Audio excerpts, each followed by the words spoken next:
So congratulations, you're the first people to visit HeartSong Lodge and Resort. Woohoo! So the entrance we came in is actually going to be a dedicated trolley entrance. So you'll be able to go there and ride the trolley over to the parks. You never have to move your car. So same thing at Dreammore. That's one of the most popular perks that we have there is the door-to-door transportation. You'll be able to pick that up through that entrance there. Where we are now, this will be the entrance lobby, so that kind of helps you get an idea of where you're at. You can see the renderings here. The portico share will be kind of in this area here, and this will be a fireplace that will be in the lobby that's as you come in. So back in June of last year, Eugene and Dolly made the announcement that we have a 10-year, $500 million expansion plan that will take place over the next 10 years. This is the first project as part of that. Construction has been ongoing since that time, and we're still on pace to open in fall of 2023 here at the resort. So with all of the success Dreammore's had, it's recently been named the USA Today 10 Best Top Amusement Park Hotel in the country, which is something we're very proud of, and it was the #2 best family resort in the entire country. So two things that really showcase the quality of the experience there. So I want to ask Eugene, as we move here to HeartSong Lodge and Resort, what will we do here to make sure the lodging quality remains the same as it is at Dreammore? Sure. Well, thank you, Wes. And it's really exciting to get a chance to show you HeartSong and Lodge campus for the first time. It's been under construction for almost 8 months, and it involves 28 acres of property for the HeartSong resort. Really big differences between where we were at Dreammore and where we are today. Think of it like Dolly's big family. It's not one brother or sister is better than the other. This is adding up for really different kinds of deluxe experiences for what we aim to be as a preeminent destination resort. Dreammore has been really popular. We've learned a lot of good experiences from where we were at Dreammore to where we are today. A couple of big differences for the HeartSong experience. You come to the Smoky Mountains to enjoy the beautiful outdoors, and Dreammore doesn't have any outdoor patios, but HeartSong will. Almost half of the suites on property will actually have balconies for you to be able to enjoy and add some outdoor experiences to. We're standing in the middle of a 4-story atrium that will have an enormous fireplace as a feature to the interior of the resort, and it'll be unlike anything that you've ever seen before. People often ask us what's the difference between Dreammore and HeartSong, and is one better than the other? When you go to Dreammore, it's like visiting Dolly's home, and it helps you really learn about the hospitality that she would show you if you were visiting her house. It's a little bit of glitz and glamour associated with it. HeartSong gives us a chance to tell you Dolly's story about where she goes to get refreshed. It's about her love of the Smoky Mountains. You know, she spent an entire career writing songs, more than 3,000 of them, related to the Smoky Mountains. So this is our chance to show you what it's like when she goes to get refreshed in the Smoky Mountains. So we've got nearly 300 rooms at Dreammore. You're going to have a little more than 300 rooms here. What do we do to fill all of those rooms? This is really different, you know, in terms of our approach. We have 26,000 square feet of convention space that actually, if you were to walk down the main lobby and head out that way, that's where the convention side of the resort is going to be. It's going to provide us a really unique opportunity to cater to some really large groups of people that we haven't been able to do before, as a Pigeon Forge town.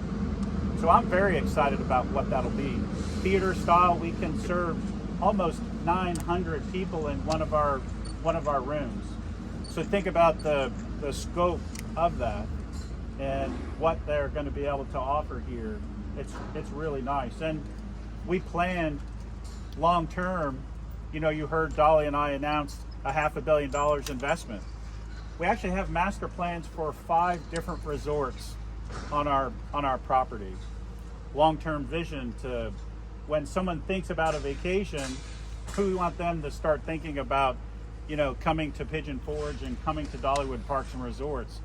And it's a great chance for us to connect the stories of Dolly's life inside of all of our resorts.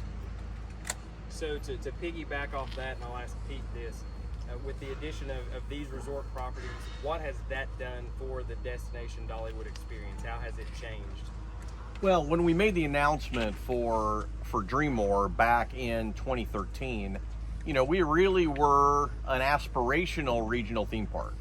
I mean, we were a park that drew primarily from, you know, inside of 300 miles, really was focused on, you know, the cities from which you've come today.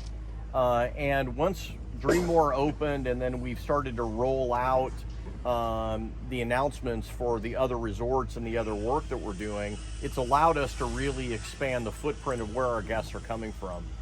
To give you a specific example, prior to, say, 2012, about 70% of our business came from inside of that area. It is now flipped, so now about 70% of our business comes from outside of our area, coming into this area. We still have a very strong customer base within the Great Smoky Mountains region in Knoxville, Tri-Cities, Chattanooga, Nashville, and Western North Carolina. But we're seeing guests in our top 5 markets from Chicago and New Orleans and Washington, D.C. area, and the New York metro and Philly and into Florida that are coming up to visit. And it's because we have experiences like this where they know that they have a world-class resort in which to stay, and they know that our guest experience, with a lot of the awards that you hear Wes talking about, you know, this is a place that they want to go, and it really is a destination theme park experience, much like some of our bigger brother and sister competitors that are in Orlando or in Southern California. And that's what we aspire to be. So when Eugene talks about a master plan of 5 resorts and a campground on this particular campus, you know, that really gets us started on that destination experience, so that we can have guests not only from the United States but also international guests as we continue to expand you know, our marketing focus in other areas. So as Eugene mentioned a minute ago, and I'll ask you again this, Pete, the convention space, we will serve both of these properties and additional properties as we go along. How do you see that presenting opportunities as we move forward from what we've had? So Dreammore, as Eugene said, Dreammore has a very small group space. It was intentional when we built Dreammore that it would be a meetings facility, a place for small groups to be able to come, because that experience really is more about you coming and visiting Dolly's home, a place that you would be a guest as if you were in her home in Nashville. Here, this is really about experiencing the Great Smoky Mountains. The groups facility that's going to be here, the convention space here, is in between the size that we have for the great convention centers that we have that are in the 3 cities and in Knoxville. So it's smaller than that, but it fills a niche in this market that's going to provide us an opportunity for great corporate events, large weddings, other in-between events that are maybe not big enough for something like the LeConte Center, but too big for Dreammore or other resorts or hotels that are in the area. And you know, Eugene explained that, you know, in a theater seating situation, we can seat up to 900 people. What a great opportunity for us to extend the entertainment that we have at Dollywood Parks and Resorts to this facility. You know, maybe even a larger kind of music series like we have at Dreammore now, and be able to use both resorts. it's kind of a blank page and an opportunity for us to be able to really invent what that experience is going to be moving forward. It's really an exciting opportunity and an exciting time for us. So as I mentioned, we have a lot to move through on the schedule today, but we do have time for a couple of questions if anybody has something they'd like to ask beyond what we've already talked about. Greg? Your 10-year plan that includes all these resorts, does it also include additional workforce housing? We started a program last year, a partnership with Holtz family. They're a dairy farming family from Wisconsin Dells, and we have our first phase of a 3-phase housing project that will open in May of 2022 to help solve some of the labor pipeline issues that have been present for decades here in Pigeon Forge.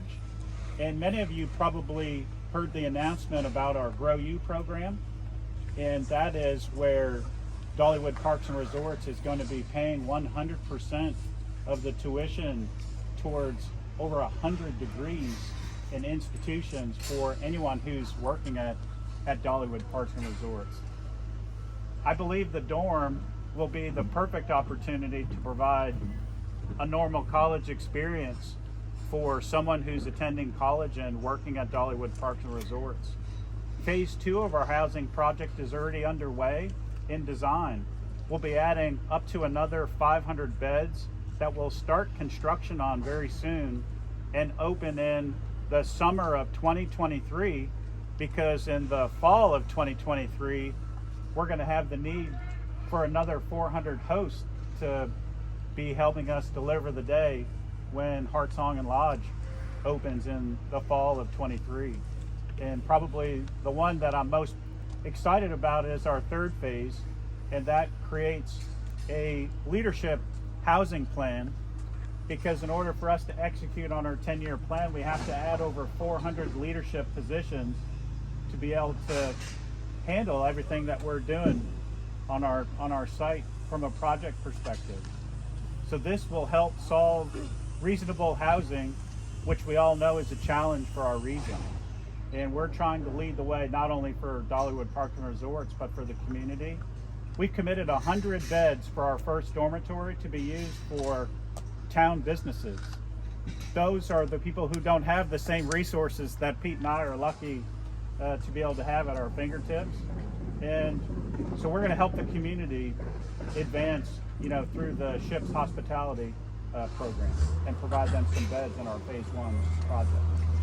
So just to piggyback on that a little bit, Greg, I'm sure knows, but for those folks that are not here or not reporting on us every day, to give you an idea, you hear a lot of new business coming to the area, and you hear the large expansions that we've been talking about kind of pretty consistently over the last 10 years and what we're investing in this area.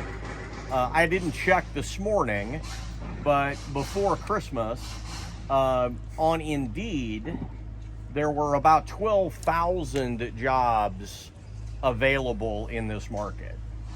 There were about 400 people on unemployment. So those numbers don't really work. So doing projects like we're talking about with the employee housing and working through with a college internship program and a leadership development program, and being able to do that is going to allow us to provide the guest experience on our properties that our guests have come to expect. And all of those new guests that we've been bringing to the area, that 65 to 70% of the folks that are coming in from outside, many of them first-time visitors, we want them to have an experience that they want to repeat. We're about making memories worth repeating. We want to make sure that they're not only a one-time customer, they're a lifetime customer. But if we can't provide the level of service we need to, they're not going to want to come back. And that's why we're controlling our own destiny by doing the projects that we're doing. And I can tell you, it's not an inexpensive venture to be able to do that, because much of that is not guest facing. And it really is trying to provide a campus environment that is productive, so that they have a great experience. That great experience can translate to a great guest experience, because the guest experience cannot it cannot raise above the level of what the host experience is. So the better the host experience is, the better the guest experience is. And we're committed to make sure that that happens moving forward, and to fulfill Dolly's vision of providing the best area for hospitality anywhere in the world, right here in the Smokies. There'll be plenty of time for questions during the day. Any other? Yes. You said something about, are you guys putting a campground in? Is that, did I hear that correctly? That's a part of our 10-year plan, you know, for this area. Obviously, when you come to the Smokies, that's a very popular and growing part of visitation and tourism. So we think there's a perfect opportunity for us to be able to leverage that type of experience here. Anybody else? All right, we will head back.